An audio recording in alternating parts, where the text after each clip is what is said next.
Hello, everyone. This is Adam Meister, the Bitcoin Meister, the Disrupt Meister. Welcome to Today in Bitcoin. Today is July the 12th, 2017. This is home of long-term cryptocurrency thinking. Golden hold, be in motion. This is not a gambling channel.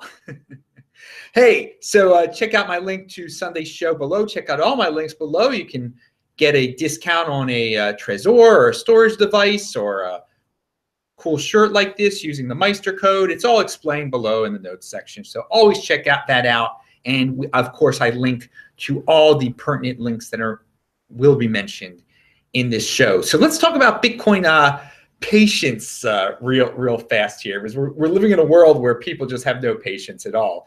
And I just wanted to remind newbies out there that in the year 2020, we have something called the Bitcoin halving coming up, when the miners produce half as much Bitcoin as they previously did.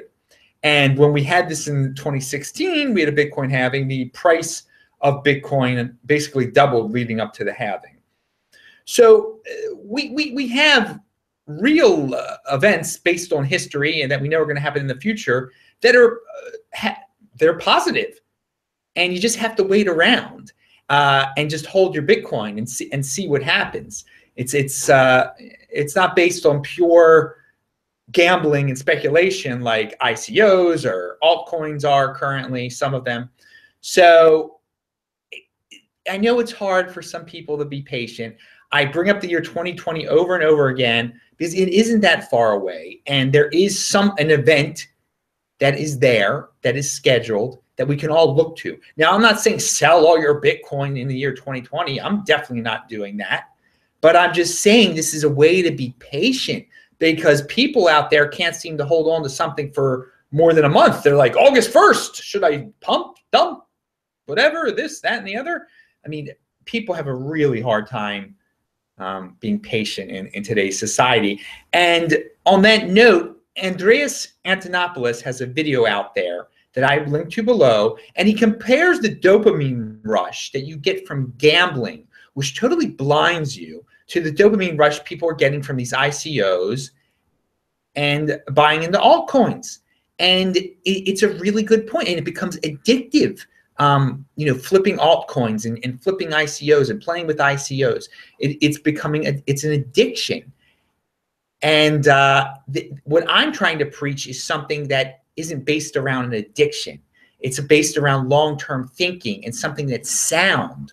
So you can go the addiction route.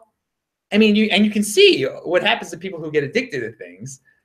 And then you can see what happens to people who are long-term thinkers and patient people. They become very wealthy and successful individuals. People who are gamblers all become broke. Go to Atlantic City, go to Las Vegas, see some of the desperation on the streets, and then go to some of the wealthiest suburbs in any city in the United States and see what patience does for you. So, hey, check at the end. I found the Andreas thing to be fascinating, just talking about the dopamine.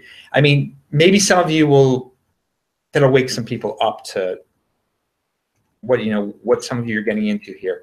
So Ethereum Classic, number 3 in trading volume the last 24 hours. So what's going on? Well, it's listed on some China exchanges suddenly. OKcoin might list it on the 15th. That hasn't been confirmed, but Huobi listed it today.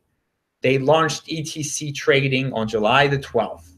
And there's another one called BTC Trade that's launching. And I don't know all these China exchanges. Obviously, that increases the trade volume. Well, it should if they're really trading it.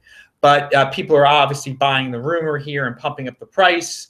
So there's your explanation of why Ethereum Classic is going up. And that was one, the altcoins have sort of recovered a little bit from their down days, but Ethereum Classic has led the way. I wanted to see, so I mean, that's bullish news for Ethereum Classic if Chinese people are really trading it, if it's really being listed on all these exchanges. I'm not in China, although I was in Hong Kong. Pound that like button, people. If you like that I waited this long to say pound that like button, which I didn't mean to do. I like to say at the beginning of the show. I'm in Perth, Australia right now. Weather was beautiful yesterday. They call this winter. Oh my God, it was like 65 degrees. I went running. I ended up running like 8 miles by accident. I'm going to walk around real soon. And I look forward to meeting a lot of Bitcoin people this weekend. We'll get into that this weekend. I owe a lot of you emails still. All right, where was I? All right, but going back to Ethereum Classic, Barry Silbert is obviously the name associated with that all the time. Now, Barry Silbert, one thing I said is that if the Bitcoin situation turns out super smoothly, and I'm not saying it's going to be super smooth. I'm just saying you shouldn't worry about August 1st. But if just Segwit gets implemented and, yeah, man, it's just easy. He could end up being, he's a good marketer. He could put himself in a position to be the hero. But there's a big but, and I like big butts now. And the big but is if, and this isn't going to happen, if Bitcoin is not going to have a contentious hard fork. But even if it has like it splits into two, into like Barry Bitcoin also. All right, he's going to end up a villain. Because in the end of the day, Tone did point this out. I mean, Barry is a guy who likes 2 of things. He likes 2 Ethereums. He would probably like to have 2 Bitcoin. He probably would. I don't know the guy, but if we end up with 2 Bitcoin in a contentious hard fork, and we're not, but he would be a villain. He would be villainous, and that is right. It's wrong to want 2 Bitcoin. It really is wrong. So hopefully it won't get there, but I wanted to add that because I don't want people to look back on that video I made and think that, oh, he's like a Barry Silbert shill or something like that. He's giving him too much credit. No, I'm not some shill of Barry Silbert. I'm just saying he's a good marketer of Ethereum Classic, and if everything ends up cool with Bitcoin, he could market himself as a hero, and that in turn could help Ethereum Classic. And so, yeah, if he ended up being a villain in all this, then it could hurt Ethereum Classic. Yes, yes. All right, so we've got a new entry into the Bitcoin FUD court. Yesterday, I think it was yesterday, I mentioned how back in the day at malls, we used to have food courts. And now we have a FUD court where we put all the biggest FUDsters of Bitcoin. And we added Greg Hunter and his buddy yesterday. But how could we, and thank you to the poster who came up with this idea. Today we're going to add Peter Schiff. And I linked to a Peter Schiff video that just came out. And he really goes FUD crazy on it. I mean, he talks about his gold money again, that company. He calls Ethereum Ethereum. And he just ends up by saying that Bitcoin's at a top, just buy gold, of course, buy gold and silver. And, you know, he repeats the same thing, but he went a route that I predicted also, that he would start ripping on the altcoins and kind of conflating them with Bitcoin and using it as a way to hurt Bitcoin and cryptocurrency. And just, you know, it doesn't stop from him. And it kind of gets a little odder. This one takes place in the middle to the end of his show. He gives a lot of time to it. So it's definitely on his mind. He definitely went the route of bringing up some of this altcoin weakness and ICOs, which I predicted he would. So he deserves a spot at your local Bitcoin FUD court. You know, go hang out at the FUD court if you want to get some laughs and see your local FUD rats, I guess. Go skating with, skateboarding with them. I think that's what people used to do at the food court. I don't know. All right, so Tone Bays, he's got his blog out, and he talks about his magical date of August 11th. I haven't had time to read it, but he also provides a chart that shows and I don't know if he made this chart, but it's a schedule of all the events for July and August in Bitcoin with the Segwit and the this and the Bit 148. So be my guest. Look at that chart. I don't worry about the dates too much. I'm not worried about August 1st. I'm traveling around the world, so clearly I'm not too worried. But speaking about traveling around the world. I support user-activated soft fork. People have asked me, well, Adam, you have to set up your node. Up a node when I don't like live anywhere, okay? Where I'm in a different place every week, where I don't even spend money to update my laptop here. And so, no, I'm not setting up a node. I'm spreading the word about user-activated soft fork by meeting people all over the world, by being a Bitcoin ambassador. I love Bitcoin. I mean, and I'm telling people not to worry. I'm doing my part, people. You know, I'm not a technical guy. Tone is having a hard time, setting up his node, okay? And he's more of a technical guy than I am. I don't have the time. I don't have the means. I don't have a place to do it.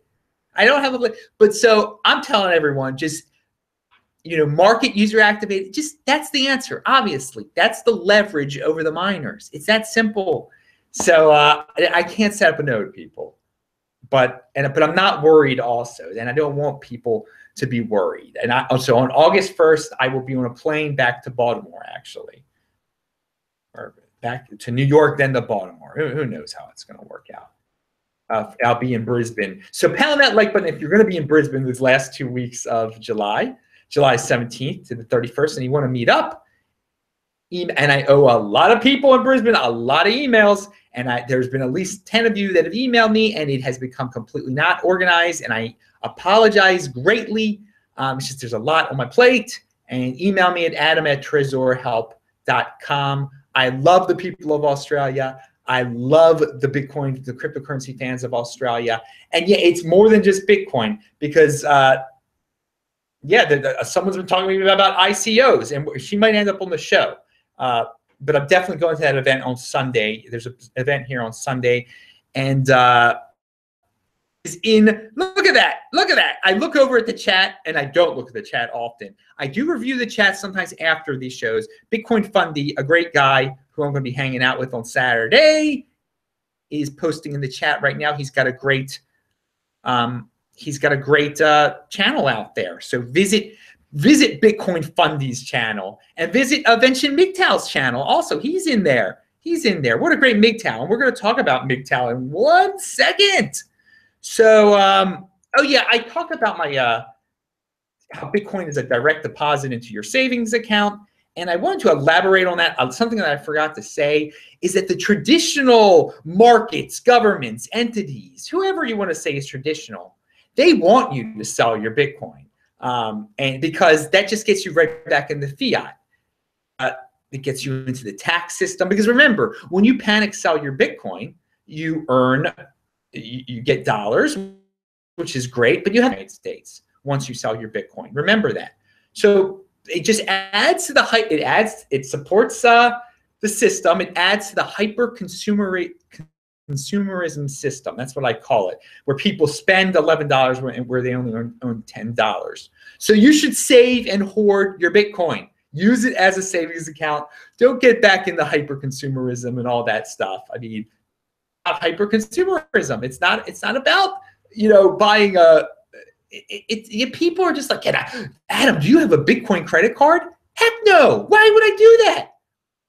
Just Bitcoin on just things I can buy with my credit card that I already have. I mean, I've got great credit cards, and I have a great, I won't say it's a great bank, but it gives me, my bank, I could take out money anywhere I want to all over the world with no fee. That's because of Adam being responsible for many years and never going into insane debt and having a great credit rating, which is another reason why people should be patient and not get into the hyper consumerism system. All right, so here's a MGTOW, something that the MGTOWs are going to like a lot. It's a Bitcoin test for your lady. Would your woman that you're about to marry, would she take Bitcoin ring?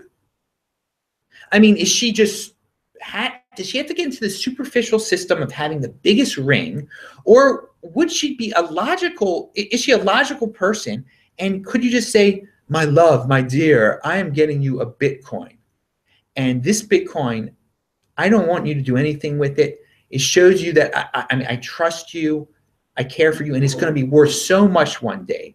So maybe if you end up hating me, then you can have this Bitcoin and, you know, live off of it in the future. But I know you're not going to hate me because you're going to care. You're going to have this Bitcoin, and it's going to help our kids in the future. So is she a hyper-consumerism, short-term person who wants to brag to her friends about her big ring? Or is she a long-term thinker, and does she love you and really want to be with you and want to join you in this journey of saving and not just buying it and supporting? And for her, you know, a lot of people say ladies just want to live off of their men and suck them dry and then divorce them and continue to suck them dry. Well, accept a true sign that they don't want to do that. Bitcoin instead of one of those massive wedding rings.